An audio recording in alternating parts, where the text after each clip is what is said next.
जी नमस्कार। स्वागत है दोस्तों आपके अपने यूट्यूब चैनल SK एडुकेयर में। तो दोस्तों आज हम इस वीडियो में बात करने वाले हैं हमारे दूजो कहानी की अगले भाग की, जो कि कहानी विजयदान देथा द्वारा रचित है। तो हमने इसके पहले भाग में कहानी को देखा था कि राजा मुस्कुराते हुए राजकुमारी से बोल रहा है कि तू बेकार क्यों तकलीफ़ उठाती है, मैं उसे यहीं बुला देता हूँ। यहाँ पे उसे का तात्पर्य है कि कबीर के गांव में राजा एक दिन के लिए ठहरा था और वहीं पे वो राजा से मिलने के लिए राजकुमारी कबीर से मिलने के लिए बेकरार थी। तो राजा बोल रहा है कि तू क्यों बेकार तकलीफ उठाती है, मैं उसे यहीं बुला देता हूँ। अब इस कहानी के अगले भाग को हम समझते हैं। इस कहानी की अगले भाग में कहानी कुछ इस प्रकार शुरुआत होती है यहाँ से। इस आश्वासन के उपरांत राजा ने हाथ जोड़े ठाकुर की ओर मुखातिब होकर पूछा, लगता है कबीर को मेरे आने की खबर नहीं हुई है, वरना अपनी कारीगरी दिखाने की खातिर वह सबसे पहले आता। ठाकुर के मन में पुराना कौशैलापन भरा था। अच्छा मौका हाथ लगा, बेझिझक जवाब देते कहने लगा, आपसे क्या अर्ज करूं अन्नदाता, इस कबीर का दिमाग आसमान में चढ़ा है, आपके बुलाने पर भी आ जाए तो गनीमत है। राजा तो राजा ही होता है, जन जन का मालिक, सिर का मुकुट। किसकी मजाल जो राजा के आदेश को टाल सके, मौत अगर बख्शे तो मौत की मर्जी। पर राजा की तो सपने में भी ऐसी मर्जी नहीं होती। राजा के गुमान में गोया तकुआ घोंप दिया गया हो। पुतलियों की रंगत बदल गई, गरजते हुए ठाकुर पर ही बरस पड़ा। ठाकुर, तुम्हारी अक्ल और जबानें तो ठिकाने हैं, किसके सामने क्या बकते हो, कुछ होश भी है। सरकार के आदेश से बेपरवाह नालायक तुम्हारे यहाँ फल फूल रहे हैं और तुम ठाकुर कहलाते हो। ठाकुर के रोम रोम में कंपकपी घुस गई। घोड़े पर सवार होकर मौत आई, उसमें कसर नहीं।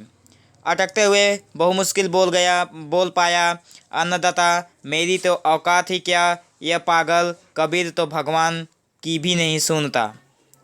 राजकुमारी की खुशी पर पाला पड़ गया। बात सीमा से बाहर निकलती दिखती है। वापस कैसे समेटी जाएगी। राजकुमारी को भी पहली मर्तबा अपनी अक्ल का पैदा उघड़ता नजर आया। तभी उसके मन में अक्ल से परे अटूट धीरज था। अब एक पल की भी देरी होने से राजा के गुमान का सांप हरगिज बाबी में नहीं घुसेगा। बिन के बोल सुनकर शायद रीझ जाए, राजा के करीब आकर बोली, आपसे बड़ा कला का पारखी दूसरा कौन है। आपके मुंह से ही तो मैंने सीख की यह बात सुनी कि कलाकारों की आदतें कुछ सन की होती हैं, उनकी कद्र तो जानने वाला ही जानता है। आप ही तो फरमा रहे थे कि कलाकार विधाता के साक्षात्कार अवतार होते हैं। लाखों करोड़ों दिखती आँखों से उनको पहचानने वाली एक दृढ़ बड़ी मुश्किल से मिलती है। ये बेअक्ल ठाकुर बेचारे दारू व ऐश के अलावा कुछ जानते भी तो नहीं। उफनते दूध पर मानो ठंडा पानी का छींट लगा हो। राजा मुस्कुराने की कोशिश करते कहने लगा, मेरी लाडली बेटी, तेरी समझ के आगे हार माननी पड़ती है। राजकुमारी बीच में ही जल्दी से बोली, यह जैसी तैसी समझ आपकी ही बख्शी हुई है, मेरी तो बिसात ही क्या।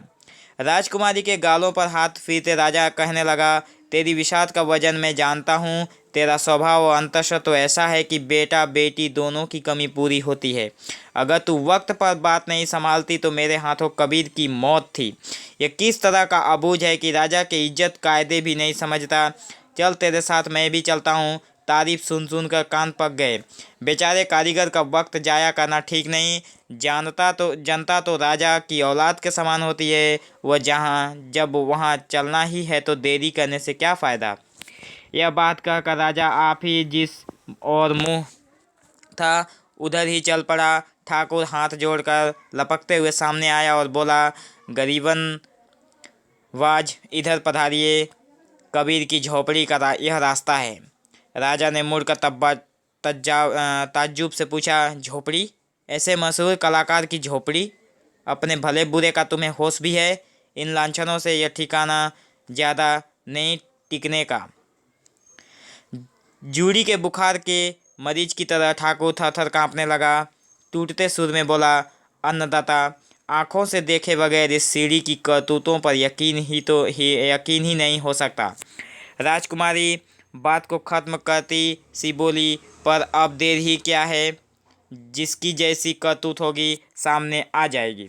बेटी की अक्ल पर अभिमान करता राजा बोला, हाँ अब देर ही क्या है। तो दोस्तों इस वीडियो में बस इतना ही। अगर आपको वीडियो अच्छी लगे हो तो आप अपने दोस्तों को ये वीडियो शेयर करना ना भूलें। अगर कुछ आपको डाउट लगे तो आप नीचे कमेंट बॉक्स में कमेंट करना भी ना भूलें। तो बने रहिए हमारे एसके एडुकेयर के चैनल के साथ। तब तक के लिए धन्यवाद। Thank you for watching this video. Have an awesome day.